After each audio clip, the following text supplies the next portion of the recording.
Bonjour à toutes et à tous et bienvenue dans cette troisième capsule vidéo qui va donc conclure notre séquence sur le monde des cités grecques. Donc, dans la vidéo précédente, nous avons vu l'unité des cités grecques, une unité qui était donc à nuancer et à questionner, car bien que les cités grecques aient souvent le même modèle d'un point de vue de l'aménagement euh, urbain et de leur organisation, avec souvent les mêmes espaces et les mêmes fonctions, l'agora qui est la grande place publique, l'acropole avec une fonction plutôt religieuse, des remparts, un port, et bien ces cités grecques se distinguaient aussi par leur indépendance. Chaque cité avait ses propres lois, avait son propre régime politique, avait aussi sa propre monnaie, qui faisait référence via des symboles aux divinités protectrices de la cité en question, et que ces cités ont parfois été tellement puissantes et rivales qu'il en a découlé des conflits et des guerres, notamment la guerre du Péloponnèse que nous avons vue entre Athènes et Sparte. Nous allons maintenant aborder donc une deuxième grande partie en prenant l'étude de cas de la ville d'Athènes, un modèle de cité démocratique qui présente encore des inégalités, avec tout d'abord une question: qui peut être citoyen à Athènes? Ça va faire l'objet de notre première sous-partie. Avant cela, un petit rappel d'un point de vue de la chronologie, grâce à cette frise. Nous pouvons donc voir que la démocratie à Athènes commence en moins 508, ou 508 avant Jésus-Christ, donc à la fin du 6e siècle avant notre ère, lorsque la tyrannie qui dirigeait Athènes, donc la tyrannie c'est le pouvoir qui est donc donné, dirigé par un tyran, qui garde le pouvoir et ou l'obtient par la force, lorsque donc le peuple, le démos, va renverser cette tyrannie pour installer donc une démocratie.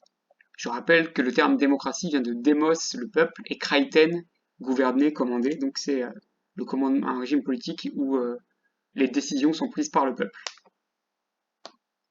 Ceci étant dit, nous allons maintenant nous attarder sur les différentes institutions euh, qui composent ce régime démocratique, avec tout d'abord les citoyens, qui sont au nombre d'environ 40 000. Donc ces citoyens forment ce que l'on appelle l'ecclésia. L'ecclésia, c'est l'assemblée de tous les citoyens. L'assemblée de tous les citoyens qui va notamment tirer au sort d'autres institutions, à commencer par l'élié. L'élié, c'est le tribunal, donc où l'on va juger les citoyens athéniens. Et il est composé de 6 000 juges. Donc c'est-à-dire que sur les 40 000 citoyens qui sont dans l'ecclésia, 6 000 vont être tirés au sort pour être juges et faire partie de l'élié. L'autre institution qui découle du tirage au sort de l'ecclésia, c'est la boulée. Donc la boulée, c'est le conseil restreint, le conseil des 500 citoyens qui sont choisis. Et eux, ils ont pour fonction de préparer les lois. Préparer les lois, les écrire, etc. L'ecclésia va aussi, cette fois-ci, non pas tirer au sort par donc le hasard, mais élire 10 stratèges. Les stratèges, ce sont des magistrats qui sont élus pour un mandat court, une seule année, et qui vont diriger la cité et qui vont surtout commander les armées. Donc c'est eux qui auront le pouvoir militaire lorsque la ville d'Athènes entrera en guerre. Donc la fonction de stratège est une fonction très prestigieuse qui n'est pas donnée à tout le monde. Tout le monde n'arrive pas à être élu stratège. Et donc, parmi les autres fonctions de l'Ecclésia, à part tirer au sort le tribunal, les liés et le conseil qui prépare les lois à la boulée, l'Ecclésia donc décide de la guerre ou de la paix, vote l'ostracisme. L'ostracisme, on va y revenir ensuite, c'est l'exclusion d'un citoyen pour une faute grave. Et il vote aussi les lois qui sont ensuite préparées et rédigées par la boulée. Donc, on peut voir qu'il y a déjà différentes fonctions dans ce régime démocratique qui sont séparées. La fonction judiciaire avec le tribunal, la fonction législative avec le fait de préparer les lois, et donc la fonction plus exécutive, donc exécuter les lois, exécuter les décisions, avec les stratèges qui notamment ont le pouvoir militaire, commandent les armées. Ceci étant dit, il faut se rappeler et se demander pourquoi il n'y a que 40 000 citoyens. C'est un chiffre qui peut paraître assez faible, sachant qu'à l'époque, au 5e, 6e, enfin, au 6e, 5e siècle avant Jésus-Christ, il y avait déjà plus de 200 000 habitants à Athènes. Eh bien, la réponse, c'est qu'en fait, la citoyenneté à Athènes est une citoyenneté qui est, qu'on pourrait qualifier d'incomplète, en tout cas qui est strictement encadrée. En effet, les esclaves sont exclus de la citoyenneté, les enfants, les métèques, le mot métèque désigne en fait un étranger qui vit à Athènes, mais qui n'est pas athénien. Les femmes sont exclues de la citoyenneté, et donc en fait, il ne reste que, si on regarde ce graphique circulaire, que 10% des habitants d'Athènes qui sont élus citoyens, enfin qui peuvent être citoyens, ce sont en fait les hommes nés d'un père athénien, donc qui ne sont pas étrangers, pas métèques, et qui sont donc majeurs, qui ne sont pas des enfants.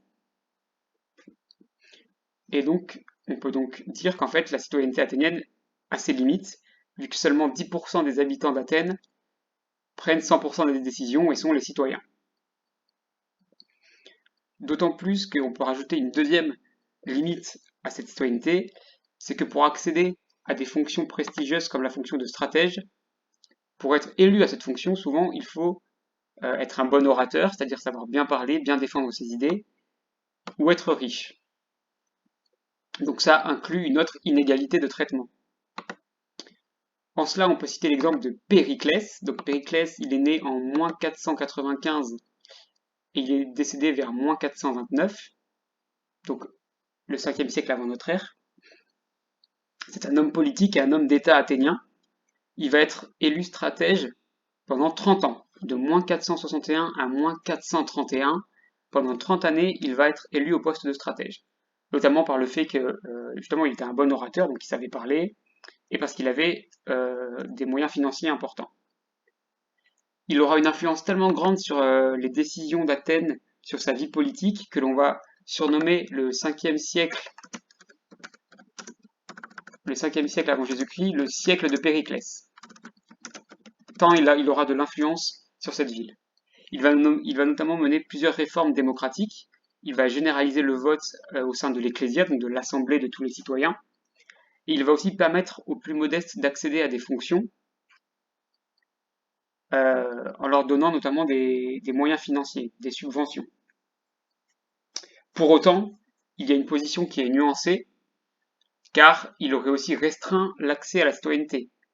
Il aurait notamment fait passer une loi qui oblige d'être né de 2 parents athéniens, donc le père et la mère, pour pouvoir devenir citoyen. Donc ça va encore plus restreindre le nombre de citoyens à Athènes.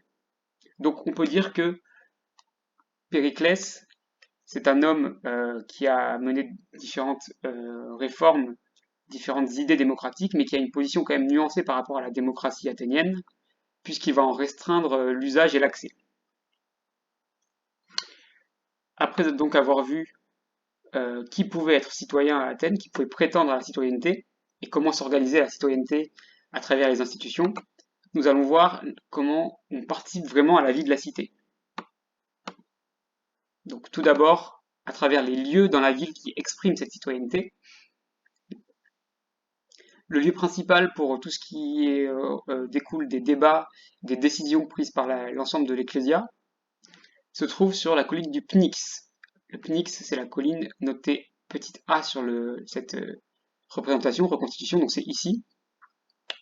Donc sur le Pnyx, c'est là que 4 fois par mois, l'Ecclésia va se rassembler, l'ensemble des citoyens se rassemblent, on y décide des entrées en guerre ou alors des traités de paix, on y décide de voter aussi des lois, on y décide de tirer au sort les membres des autres institutions, donc l'ailier pour le tribunal, la boulée pour les lois, ou de nommer les différents stratèges. Donc c'est une colline qui est très importante dans l'histoire athénienne, dans la démocratie athénienne, la colline du Pnyx. Ensuite, il y a le siège du conseil, donc le siège de la boulée, noté petit b, qui se trouve sur l'agora. Donc l'agora, je le rappelle, c'est la place centrale où il y a des bâtiments politiques, religieux, il peut y avoir des bâtiments commerciaux aussi, et qui est dans le cœur en fait du quotidien des habitants. Et donc on peut voir que le bâtiment B est ici, et donc la boulée se trouve directement sur l'agora. Et donc c'est là que les 500 citoyens qui composent la boulée votent les lois et préparent les lois. Ensuite, il y a le siège des 10 stratèges qui se trouve derrière la boulée, c'est le numéro C ici. Donc c'est le siège des 10 stratèges, des 10 personnes qui ont été élues pour une année seulement, et qui vont donc diriger les armées, qui vont commander la cité, au nom de l'ensemble du peuple. Et enfin, il y a le tribunal, donc l'ailier, c'est ce petit bâtiment-là, numéroté D. Et donc l'ailier, c'est le tribunal où on l'a dit, 6000 citoyens sont tirés au sort, et pour un an aussi, et ils rendent la justice. Donc ils votent, ils jugent les procès, etc. On peut voir donc qu'il y a un lien très fort entre la citoyenneté athénienne et l'agora, la place publique, comme on l'avait dit. 3 de ces bâtiments se trouvent en effet en bordure de l'agora, à proximité de l'agora. Ça en fait un lieu vraiment très important et stratégique pour la citoyenneté athénienne. Je tenais à vous montrer aussi différents objets qui illustrent cette citoyenneté, en commençant par cet objet en haut qui est un bout de céramique, ce qu'on appelle un tesson d'ostracisme. Donc le tesson d'ostracisme, l'ostracisme c'est une procédure qui est faite durant une réunion de l'ecclésia, de l'ensemble des citoyens, qui vise en fait à bannir, à exclure un citoyen de la ville pour une durée de 10 années pour une faute, pour un manquement à la démocratie. Et donc en fait, les personnes, les citoyens présents à l'ecclésia notent sur un bout de céramique le nom de la personne qu'ils veulent voir bannie, et la personne qui a le plus de fois son nom noté sur les tessons, sur les morceaux de céramique, est exclue pendant 10 ans. Donc c'est un procédé de vote démocratique pour exclure une personne que l'on juge mauvaise pour la citoyenneté athénienne. En dessous, je vous ai mis l'exemple d'une horloge à eau. Donc l'horloge à eau que l'on appelle la clepsydre. Donc cette horloge à eau, en fait, elle est présente lors de tous les débats et toutes les réunions de l'ecclésia, de l'ensemble des citoyens. Et elle vise en fait à encadrer le temps de parole. Lorsqu'un citoyen veut prendre la parole sur une question, une entrée en guerre, une personne à exclure, une nouvelle loi à voter, en fait, on remplit la cruche du haut d'eau. On peut voir qu'en fait, c'est une cruche qui est percée, qui a un trou. Et donc, pendant que la personne parle, l'eau s'écoule dans la cruche du bas. Et une fois qu'il n'y a plus d'eau dans celle-ci, c'est que son temps de parole est terminé. Et c'est le même temps de parole pour tout le monde. Le but justement, c'est que il y ait une répartition équitable du temps de parole. Tout le monde a droit à la parole dans cette assemblée, et surtout, tout le monde a le droit au même temps de parole sur un débat. Donc, c'est l'un des objets qui illustre le processus démocratique, le fait de décider avec l'ensemble des citoyens des lois ou des actions à faire pour le bien de la cité. Et donc, ça passe notamment par des débats. On n'est pas toujours d'accord, mais c'est le principe d'un régime démocratique. On n'est pas toujours d'accord entre nous, mais on doit s'écouter et on doit laisser l'autre parler avec le même temps de parole que nous, on aura ensuite. Voilà, donc la clepsydre est un des objets très importants dans la démocratie athénienne. Enfin, cette participation à la vie de la cité, à la démocratie, passe par des fêtes aussi liées justement à la ville. Donc c'est ce qu'on appelle la fête des Panathénées. C'est une fête qui a lieu tous les 4 ans à Athènes et qui consiste donc à en fait une procession, c'est-à-dire une marche dans la ville, jusqu'à atteindre l'acropole, le point le plus haut de la cité, sur lequel se trouve le Parthénon. Et donc le Parthénon, c'est marqué ici, c'est le temple dédié à Athéna, la déesse protectrice de la ville. Comment cela fonctionne? Donc on peut voir qu'il y a une voie sacrée qui est la voie verte, la route verte, qui en fait passe par une des portes de la ville, qui traverse les murailles, qui passe en plein cœur de l'agora. Donc encore une fois, l'agora a vraiment un rôle central dans le quotidien des habitants, puisque elle a aussi donc un rôle religieux, les fêtes religieuses la traversent. Et donc ensuite, la procession continue sa route jusqu'à monter en haut de l'acropole, au Parthénon, pour notamment donner en sacrifice des animaux en honneur de la déesse Athéna, et aussi pour recouvrir la statue d'Athéna qui se trouve dans le Parthénon d'un tissu sacré. En dessous, je vous ai donc mis une frise qui illustre cette fête. Donc c'est une frise qui se trouvait dans le Parthénon d'Athènes et, euh, et donc sur laquelle on peut voir en fait la procession, justement cette marche des citoyens vers l'Acropole. Sur l'image, on peut voir notamment donc un prêtre ici qui est revêtu d'une toge, d'un habit sacré, et autour des animaux, donc des bœufs, qui sont conduits au sacrifice. Ainsi, la participation au quotidien de la cité passe par des fêtes religieuses qui lient donc en fait l'assemblée des citoyens, l'ensemble des citoyens et des habitants, et en fait le but c'est de resserrer les liens et de resserrer en fait les traditions et la culture commune de la ville autour de ces fêtes et autour de la déesse Athéna. Voilà, j'espère que tout a été clair. Nous reprendrons tous ces aspects en classe avec différentes activités qui permettront de renforcer vos acquis et de renforcer ce que vous avez compris de ces 3 vidéos et de la leçon qui vous a été donnée en classe. Je vous souhaite une bonne fin de journée et n'hésitez pas à regarder les vidéos plusieurs fois si vous avez besoin.